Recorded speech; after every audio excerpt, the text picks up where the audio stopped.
I never expected my own family to steal my spotlight, yet there I was, standing in the dining room doorway, my portfolio slipping from my fingers and scattering economic reports across my mother's polished hardwood floor. The sound of papers hitting the ground barely registered as I stared at the bizarre tableau before me. And then, I'll say, before my brilliant sister shares her economic insights, let me warm up the crowd with a few words about our family's charitable history.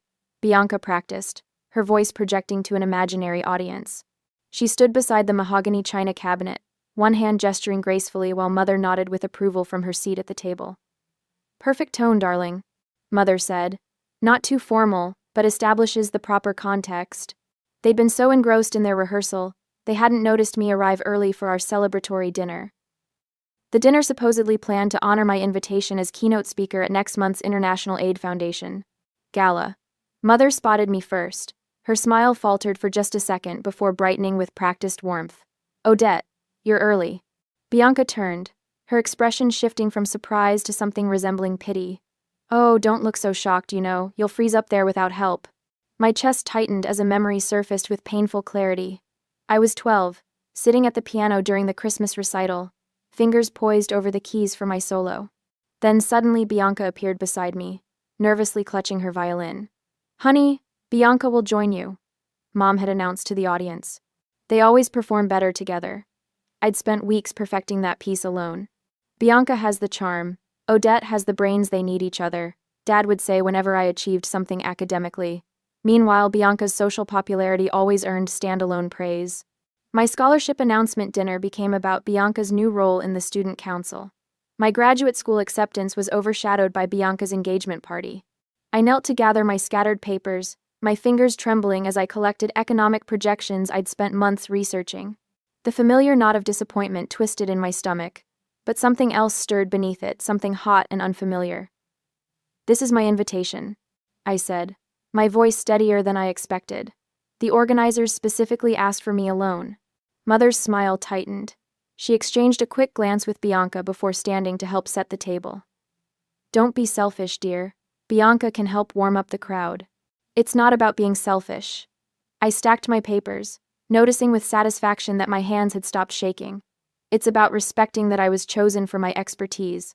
"But you get so nervous during presentations," Bianca said, reaching for a wine glass. "Remember that economics conference last year? You practically whispered your findings." I straightened to my full height, clutching my portfolio against my chest like armor. "I've been working with a speaking coach. I don't need an introduction." The front door opened and closed. Dad appeared in the doorway, briefcase in one hand, bottle of champagne in the other. "Sorry I'm late. Traffic was brutal. Is everyone ready to celebrate our keynote speaker?" "We're discussing the presentation format," Mother said carefully. "Bianca has offered to introduce Odette at the gala." "Excellent idea." Dad set down his briefcase and moved to the bar cart. "It's just a short introduction, Odette. Takes the pressure off." I watched them, the three of them standing together on one side of the room, me alone on the other. The realization hit me like a physical blow. If I refused their help, I risked fracturing family peace. If I accepted it, I surrendered yet another achievement to their narrative, that I couldn't succeed without Bianca's social polish. My throat tightened as the truth crystallized. They had never truly seen me, only their perception of my inadequacies. Not my research that had attracted international attention. Not my ability to explain complex economic principles that had earned me this invitation. They saw only what I had been at 12, the quiet girl who needed her sister to complete her. I squared my shoulders. "No introductions. This is my presentation. Mine alone." The air in the room shifted. This wasn't our usual script, and for once, I didn't care. 2 days later, the subject line glared back at me from my laptop screen. URI, International Aid Foundation Gala, Contingency Plan. My stomach clenched as I clicked on the email, already knowing what I'd find but hoping desperately to be wrong. "Dear Miss Bennett," Bianca had written to the event organizer. "While my sister is certainly qualified to discuss economic theory, she sometimes struggles with public speaking. I'd be happy to step in if she gets nervous or runs short on material. Our parents agree this arrangement would benefit everyone involved." The room tilted sideways. I gripped the edge of my desk, dizzy with disbelief. This wasn't just passive acceptance of our parents' favoritism, this was active sabotage. Bianca had gone behind my back to undermine me directly with the event organizers. What hit harder was seeing my parents copied on the email. Their enthusiastic response sat just below. "Eleanor, we think this is an excellent suggestion. Odette has brilliant ideas but has always benefited from Bianca's social polish. We're so proud of both our girls working together." My hands trembled as I scrolled through my inbox, searching for other instances. There they were, a trail of digital betrayal, stretching back months. An email to the Economic Policy Institute, where I'd been invited to speak. "I understand. My sister will be presenting research findings. I'd like to discuss how I might contribute." Another to my University Alumni Association regarding a distinguished graduate panel. Each time, Bianca had positioned herself as my necessary complement. "Aunt Margaret is coming tomorrow." Mother chirped over the phone that evening. "She's attending the gala and wanted to have lunch with us beforehand." The following day, I arrived at my parents' house to find everyone already seated around the dining table. Not surprisingly, my father and mother occupied the head positions, with Bianca placed prominently beside them. I slid into the only remaining chair at the far end, feeling the physical distance mirror my emotional isolation. "I've been looking forward to seeing you present at the gala," Aunt Margaret said, smiling warmly at me across the table. Before I could respond, Bianca set down her water glass with a delicate clink. "I've got the most gorgeous dress being made for our big night. Midnight blue silk, it'll photograph beautifully for the foundation's website." "Our big night?" I repeated, my voice surprisingly steady. Mother patted Bianca's hand. "I've already told the Hendersons and the Blackwells that Bianca will be introducing you. They're so looking forward to seeing both Marshall girls on stage." "I never agreed to that," I said, gripping my napkin under the table. Father cleared his throat. "I mentioned to Eleanor that Bianca could fill in if your speech runs short. The foundation needs to maintain donor interest throughout the presentation." My fork clattered against my plate. "You did what?" I caught Aunt Margaret watching me, her eyes narrowing slightly as she observed my family's casual dismantling of my achievement. The stakes suddenly crystallized in my mind. This wasn't just about one speech. The International Aid Foundation Gala would be attended by economic leaders from across the globe, people whose connections could significantly advance my career. If I allowed my family to diminish my role yet again, I wouldn't just lose this opportunity, I'd reinforce the narrative that had defined me since childhood. Odette the supporter, never the star. Despite years of professional success, my published research, my position at the think tank, the very expertise that had prompted this invitation, I felt doubt creeping in. Maybe I would freeze on stage. Maybe my presentation was too dry, too academic. The familiar weight of insecurity pressed against my chest. "This will continue forever if you don't stop it now," a small voice whispered inside me. "Odette, we invested a lot in your education," Father said, mistaking my silence for acquiescence. "Now it's time to be a team player. The family has always supported you." The lunch dragged on, with Bianca dominating the conversation with details about her dress, her planned remarks, even suggestions for how I should style my hair. I sat quietly, picking at my food, feeling increasingly invisible in my own story. As everyone moved to the living room for coffee, Aunt Margaret held back, touching my arm lightly. "I need to tell you something," she said, her voice low but firm. "I've watched this happen for 30 years, first with your mother and me, now with you and Bianca. It's time you stood up for yourself." Her words lingered as I drove home that evening, my thoughts churning with painful clarity. The question that had haunted me throughout my life now demanded an answer. Should I fight for my moment even if it meant potentially damaging these lifelong relationships, or find a way to compromise without completely surrendering my spotlight? The email from Bianca still sat open on my laptop when I arrived home, her words no longer shocking but illuminating, showing me exactly what I was up against and what I stood to lose if I remained silent. Monday morning brings an ambush I should have anticipated. My phone buzzes with notifications as I step into the elevator at work. Bianca's latest Instagram post shows her beaming at the camera, shopping for the perfect outfit to help my brilliant but shy sister at her big charity event. Proud sister, family support. Family support. My stomach twists as I scan the comments. 37 likes already, including from 3 of my colleagues. Dr. Marshall. Karen from Accounting waves as I enter the break room. "Your sister seems so excited about introducing you at the gala. Is public speaking not your thing?" I force a smile. Actually, I'm the keynote speaker. Bianca isn't officially part of the program. Oh, Karen's eyebrows lift. I just assumed since she mentioned helping you. That's what sisters do, I guess. By lunchtime, whispers follow me down the hallway.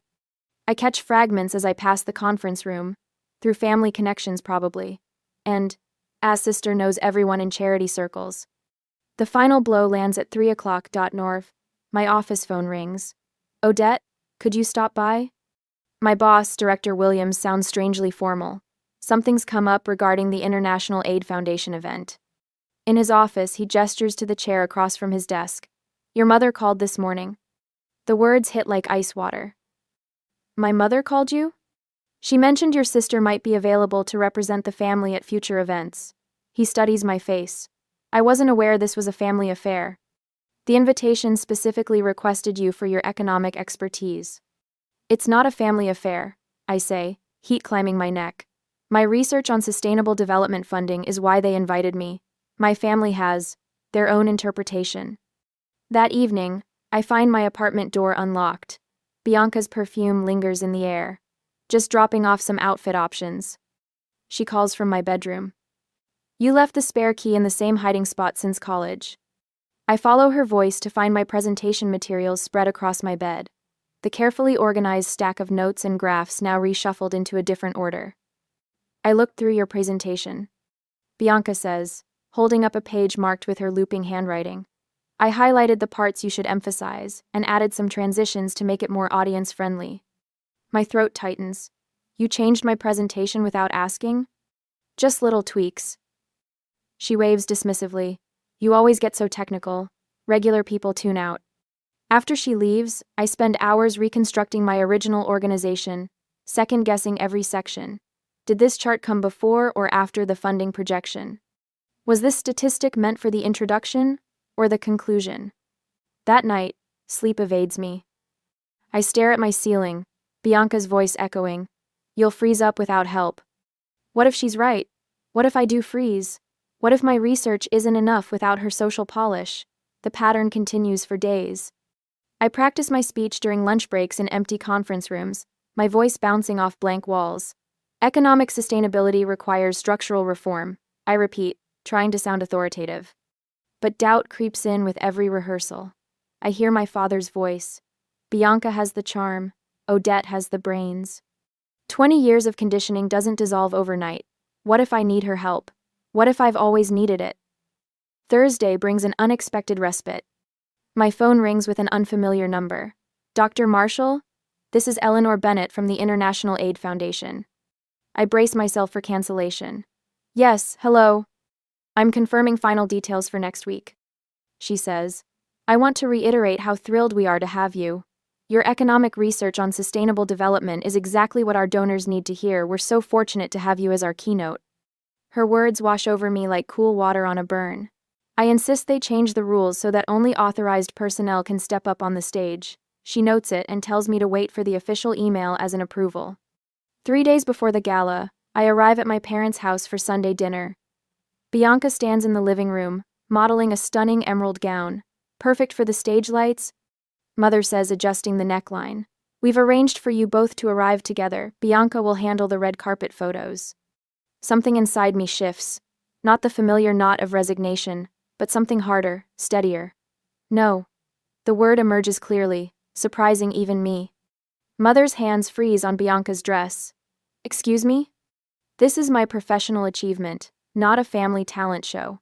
I remain seated, but my voice carries unexpected authority. Father sets down his newspaper. You've always been a team, why change now?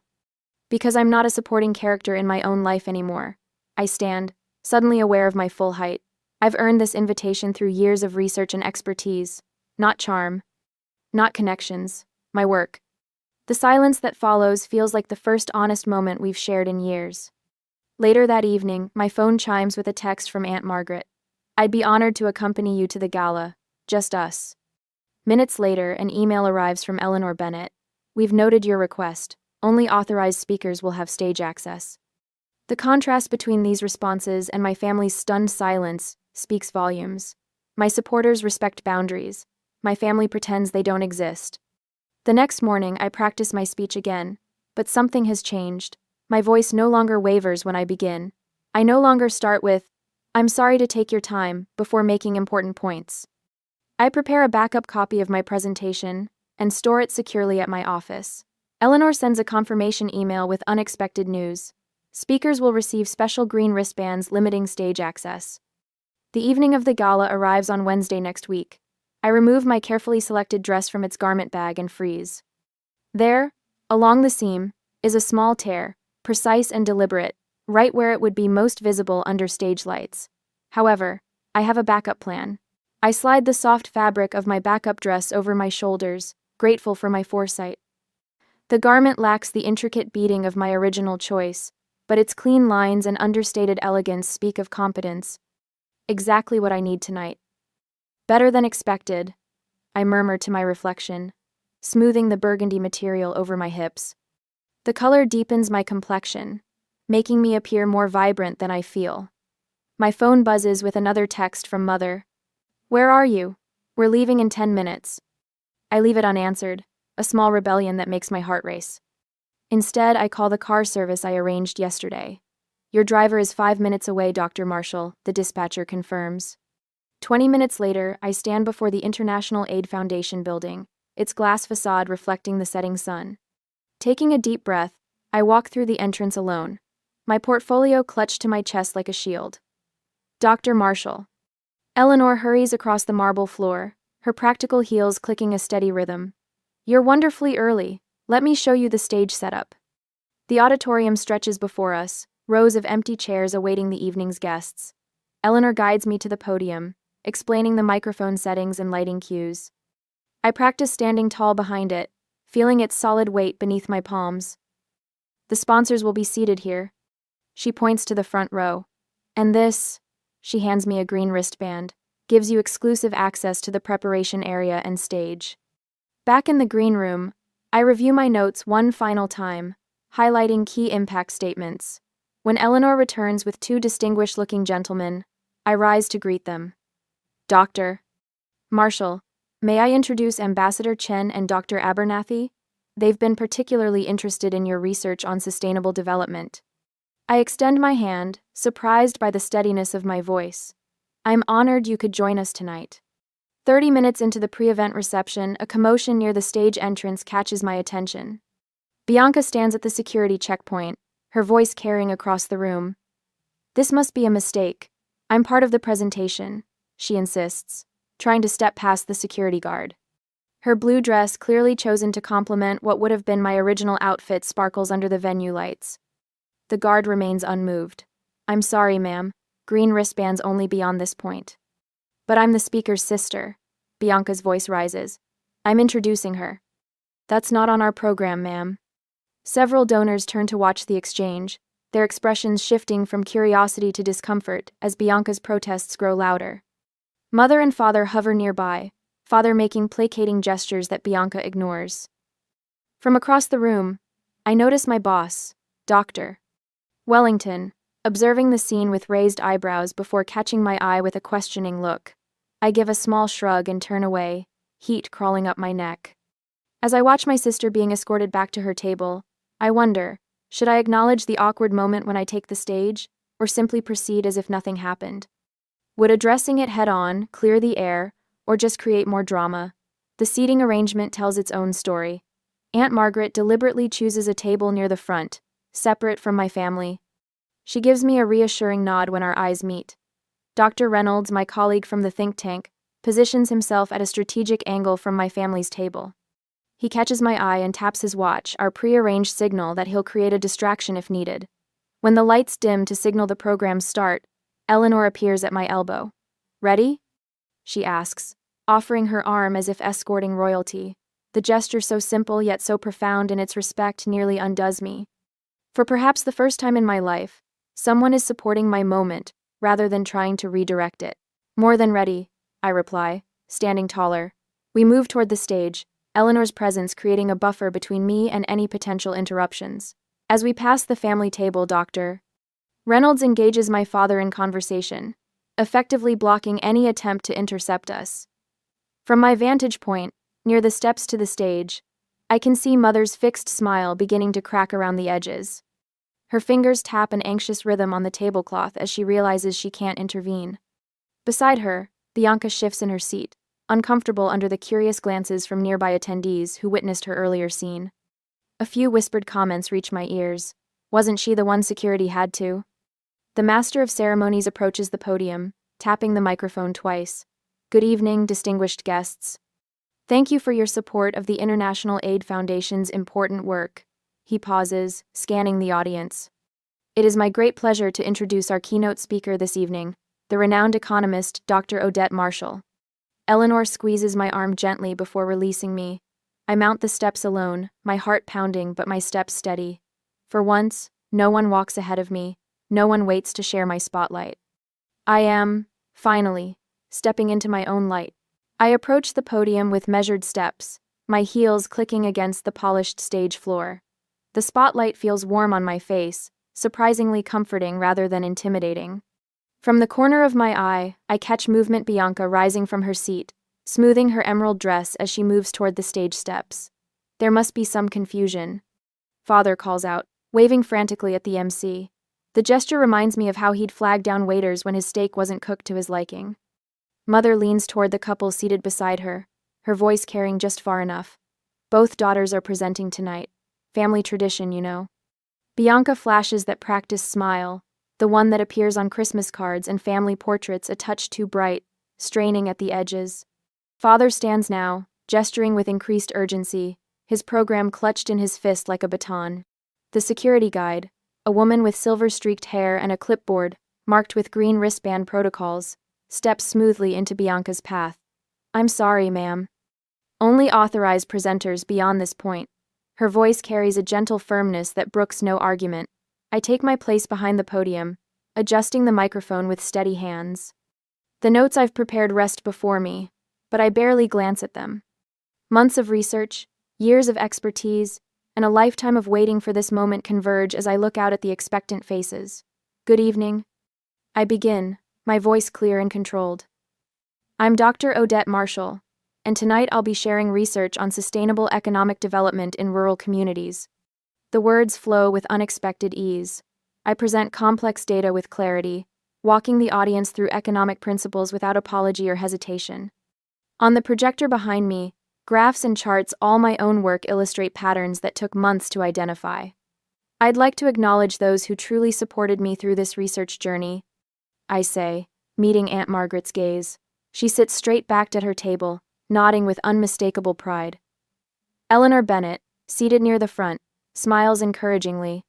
Pens scratch against notepads throughout the room. Several attendees type rapidly on tablets. The CEO of Global Resources leans forward, elbows on the table, entirely focused on my analysis of resource allocation models.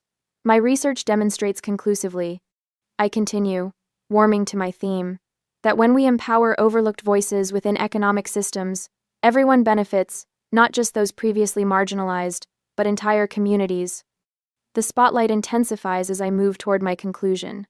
My shadow stretches long across the stage floor, somehow larger than I remember it being. The audience sits captivated. Even the waitstaff have paused to listen. Before concluding tonight, I say, I'd like to share a personal observation about economic empowerment. I straighten my shoulders, feeling taller than I have in years. Throughout my research, I've observed that sustainable growth only occurs when individuals learn to step into their own light to claim their rightful place, rather than existing in someone else's shadow. From the family table, Bianca begins applauding prematurely, a little too enthusiastically. That's exactly what our family has always. Excuse me, interrupts a silver-haired woman I recognize as the chairperson of International Aid. I'd like to hear the rest of Dr. Marshall's analysis. Her tone is polite but firm, silencing Bianca instantly. The interruption creates a ripple of murmurs. All eyes return to me, not to my sister, not to my parents, but to me alone. My family for once becomes irrelevant background players rather than directors of my narrative. I stand taller, my voice strengthening with each word. When we create systems that validate every voice based on merit rather than privilege or connection, we don't just achieve economic balance, we restore human dignity. And dignity, I say, making eye contact with donors around the room, is the foundation upon which all sustainable futures must be built. The applause begins before my final words fade. It swells through the ballroom, thunderous and sustained. The MC returns to the stage, shaking my hand vigorously. "Ladies and gentlemen," she announces, "I'm thrilled to share that tonight's event has generated record-breaking donation pledges. Dr. Marshall's research has clearly struck a chord." As I step away from the podium, several people rise from their seats, approaching with business cards extended. I recognize the logos of international organizations I've long admired: the World Bank, United Nations Development Program, Global Economic Forum. "Dr. Marshall, we'd love to discuss implementing your resource allocation model in our Southeast Asia initiative," says one. "Your analysis on microfinance applications is exactly what our Africa program needs," adds another. Across the room, my family sits in uncharacteristic silence. Mother leans toward Bianca, whispering urgently, her hand gripping my sister's wrist. Bianca's expression registers something I've never seen there before, not anger or jealousy, but genuine shock, as though witnessing something she'd believed impossible. For the first time in my life, I feel no urge to check their reactions or seek their approval. The spotlight is exactly where it belongs. The morning sunlight streams through floor-to-ceiling windows as I stand at the podium, surveying the crowded conference room of the International Economic Summit. 6 months have passed since the gala, and here I am, not just participating, but leading the discussion on sustainable development frameworks. Before we break for lunch, I'd like to introduce Dr. Helena Rivera, whose groundbreaking research on agricultural economics complements our morning session, I announce, my voice carrying confidently to the back of the room without the microphone amplification I once relied on. The words flow naturally now, without the preparatory throat-clearing or apologetic preambles that once punctuated my speech. When a question comes from the back about conflicting datasets, I don't hesitate or glance around for support.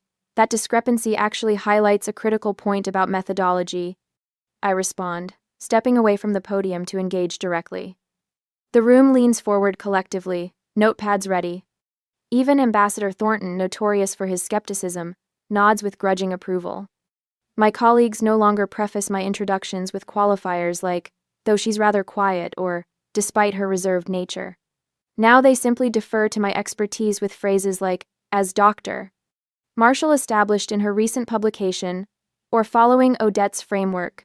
The transformation isn't just in how they see me, but in how I occupy space, shoulders back, eyes level, voice steady. Later that evening, I find myself back at my parents' dining room table, the scene of countless diminishments.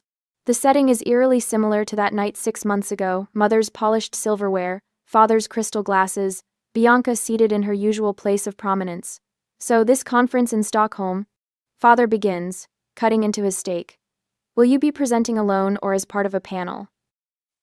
"Solo presentation, followed by a roundtable discussion," I answer, noticing how my appetite remains steady, unlike previous family dinners when anxiety would knot my stomach.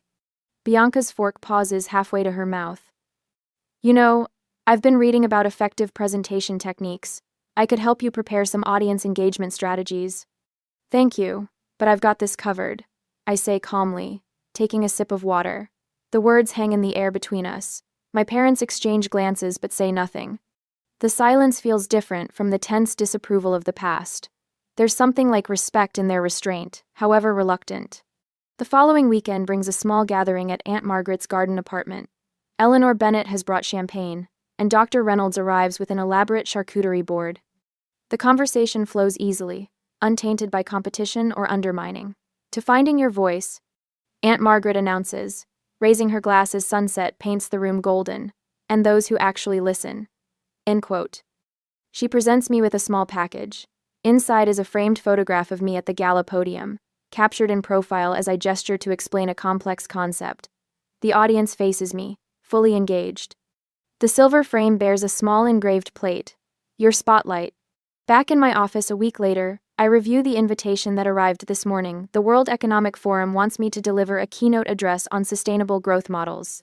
The walls around me now display framed awards and recognitions earned over the past 6 months. My calendar has transformed from the carefully blank expanses I once maintained to accommodate family expectations into a colorful tapestry of speaking engagements, consultations, and research presentations. My phone buzzes on the desk, Mother's name appears on the screen. She's called 3 times this week, each conversation slightly less awkward than the last. This time, she asks, tentatively, if they might attend my presentation at next month's local business forum. As I look at my mother's name on my phone screen, I wonder if family relationships can truly evolve or if some boundaries must remain permanent. Is it possible to forgive those who diminished you for years without allowing them to do it again, or is maintaining distance the only way to preserve your hard-won confidence?